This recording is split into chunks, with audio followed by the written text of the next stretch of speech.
Masih dengan sahabat Mentari. Iya, untuk saat ini ya masih bersama dengan Bapak Sukamto yang akan memberikan pencerahan, sharing yang mengenai perbuatan yang taat sebagai kita sebagai seorang Kristiani. Bagaimana? Kita akan saksikan dan kita akan mendengarkan dari beliau.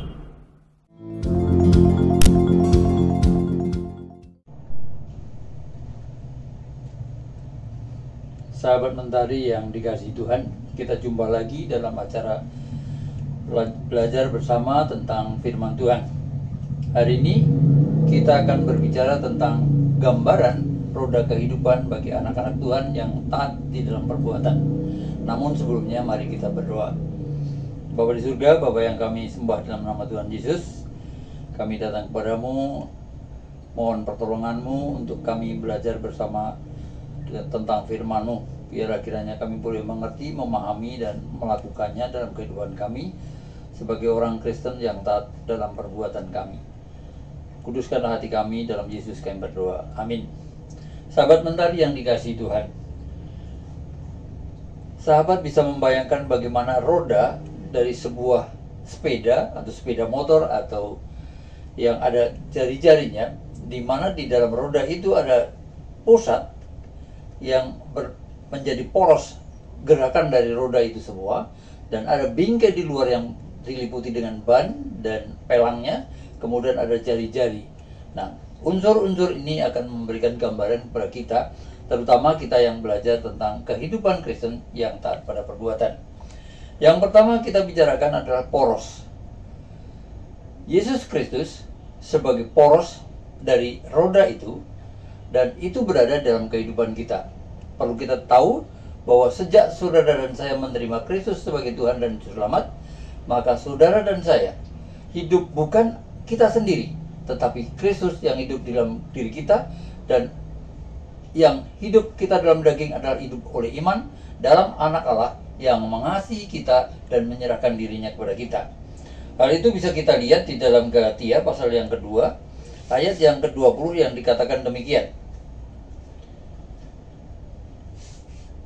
Namun aku hidup, tetapi bukan lagi aku sendiri yang hidup, melainkan Kristus yang hidup di dalam aku.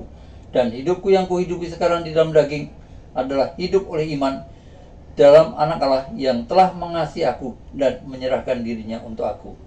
Saudara dan saya, di dalam pribadi kita ada Yesus yang sudah masuk dalam diri kita, makan bersama-sama dengan kita. Itulah yang disebut dengan hidup yang kekal, mengenal Allah dengan sebenarnya.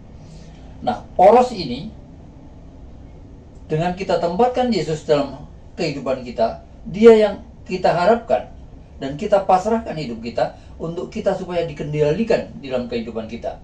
Sehingga hidup kita bukan hidup yang lama, tetapi hidup yang baru. Hidup yang sudah berpindah dari mada maut menuju dalam kehidupan yang kekal bersama Allah Bapa di dalam kehidupan kita. Nah, saudara yang dikasihi Tuhan, hidup baru adalah hidup di mana Kristus sudah menguasai kehidupan kita. Hidup lama adalah hidup duniawi kita, yang di dalam pikiran, hati, pergumulan kita hanya duniawi. Tetapi dengan berpindahnya kita hidup dari dalam maut ke dalam hidup, maka hidup kita sudah diwarnai perbarui. Hidup baru, bukan hidup yang lama. Nah, hidup baru inilah yang disebut dengan hidup berporos pada Kristus, dengan kita menempatkan yang utama Yesus dalam kehidupan kita, dan ego kita tidak menempati hati kita, tapi Yesus yang duduk di dalam hati kita. Nah, kemudian di dalam pergumulan kita sehari-hari, roda kehidupan itu menggambarkan bahwa roda itu tekanan dari luar bermacam-macam. Banyak pencobaan, banyak godaan, banyak bully, banyak lain sebagainya yang menekan kehidupan kita, baik yang baik maupun yang tidak baik. Iblis yang senantiasa menggoda kita, iblis yang senantiasa mengaum-aum seperti singa yang mau menerkam orang yang didapatinya. Dan pada saat ini pula, saudara dan saya akan mengerti setelah hidup baru apa yang harus kita lakukan. Paulus menekankan kepada kita di dalam kitab Roma pasal yang ke-12. Mari kita buka kitab Roma pasal yang ke-12 ayat yang ke-1 dan ke-2 akan dikatakan kepada kita begini.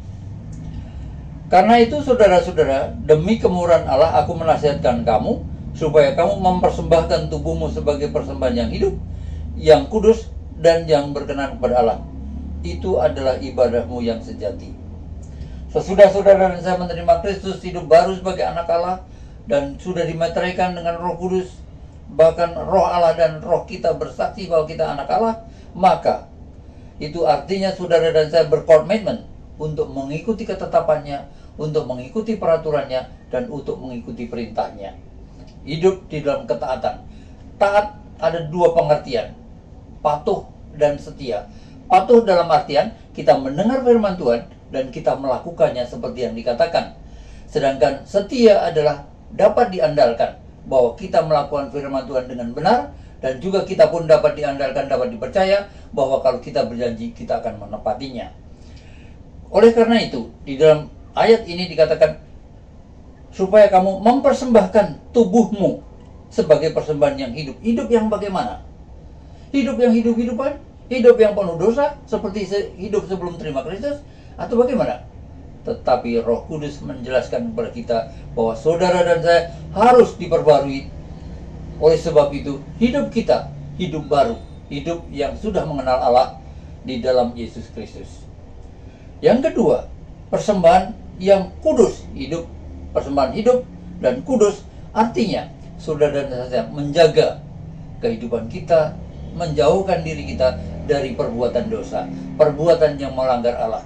Kita berhidup dengan kasih yang sudah diberikan oleh Allah kepada kita, dan kita sebarkan kepada orang lain, baik keluarga, teman, masyarakat, dan teman lingkungan kehidupan kita. Dan kemudian yang berikutnya adalah persembahan yang hidup, yang kudus, dan yang berkenan kepada Allah. Wujudkan kehidupan kita sebagai hidup yang berkenan kepada Allah, hidup yang menyenangkan hati Allah, hidup yang selalu bersumber kepada firman Allah, bersumber pada Kristus sebagai pusat, mengutamakan Yesus yang utama dalam kehidupan kita. Dan minggu depan kita akan kembali tetap dengan Bapak Sukamto. Terima kasih.